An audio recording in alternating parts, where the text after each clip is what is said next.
teve, como eu falei, no fim de semana, teve toda essa polêmica, né? A atuação trágica aí das falas da Janja, da primeira-dama, mas tivemos, enquanto isso, reuniões bilaterais importantes do presidente Lula. Aliás, durante esse fórum, a gente estava falando há pouco sobre dificuldade de consenso, dificuldade de acordos.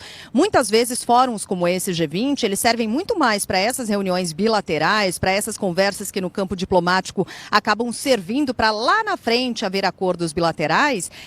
Então essas conversas são importantes também, sabe? E o presidente Lula teve algumas delas ao longo desse fim de semana. O João Boeri vai resumir aqui um pouco desses encontros, né, com o presidente Lula e outros presidentes, primeiros ministros de outros países, né, Boeri?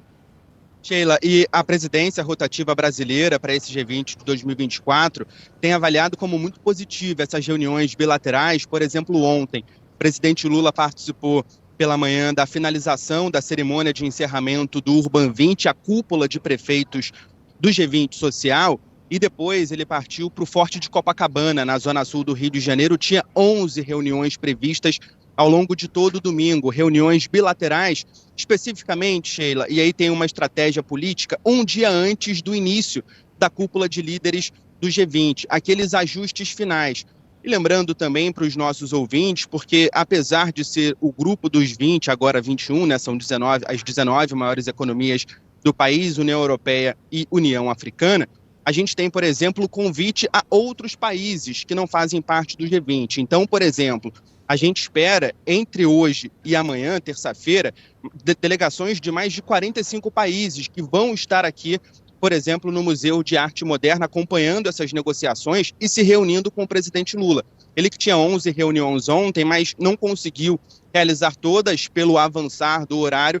Provavelmente hoje, a reunião que estava marcada para ontem com o presidente da França, Macron, vai ser realizada hoje, depois dessas aberturas das sessões que a gente tem durante a manhã. Então, tinha marcado 11 reuniões, mas ele acabou cumprindo 9 reuniões. Faltaram as reuniões com o presidente da França e com o presidente da Bolívia. Durante a manhã, no encerramento da cúpula de prefeitos, o documento que foi entregue pelo prefeito do Rio, Eduardo Paes, ao presidente Lula, fala justamente sobre os 3 eixos temáticos definidos pela presidência para esse ano. Fala sobre a reforma da governança global, fala, por exemplo, de acordos, e aí eles pedem um fundo garantidor de 800 bilhões de dólares por ano, pelo menos até 2030. Isso para que as cidades possam promover, por exemplo, políticas públicas de enfrentamento às mudanças climáticas. A gente até separou um trecho da declaração do presidente Lula, quando ele diz, inclusive isso é citado no documento final que foi entregue pelo prefeito do Rio, Eduardo Paes, a existência atualmente de mais de 40 conflitos mundiais e que impactam diretamente as cidades. E aí o presidente Lula disse que se essas guerras não acabarem, as cidades vão ser prejudicadas. A gente tem a palavra dele também. A faixa de Gaza, um dos mais antigos assentamentos urbanos da humanidade, teve 2/3 do seu território destruído por bombardeios indiscriminados. 80% de suas instalações de saúde já não existe mais. Sob seus escombros, jazem mais de 40 mil vidas ceifadas. Não haverá paz nas cidades se não houver paz no mundo.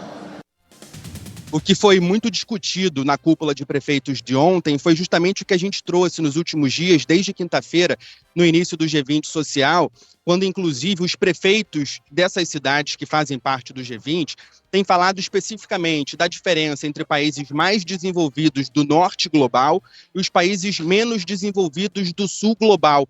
Inclusive, a gente separou uma outra declaração do presidente Lula que fala especificamente da América Latina na comparação com outras regiões do continente. A gente tem a palavra do presidente. Nas cidades, os adjetivos costumam ser superlativos e os contrastes também. Isso é particularmente verdadeiro na América Latina, que, segundo o PNUD, é o continente mais desigual do mundo e experimentou uma das urbanizações mais aceleradas da história. Para a gente finalizar e passar para vocês, pessoal, no sábado de manhã também teve o encerramento do G20 Social. Representantes da sociedade civil entregaram o documento ao presidente Lula, que tem a responsabilidade de repassar aos chefes de Estado entre hoje e terça-feira. Pessoal, volto com vocês.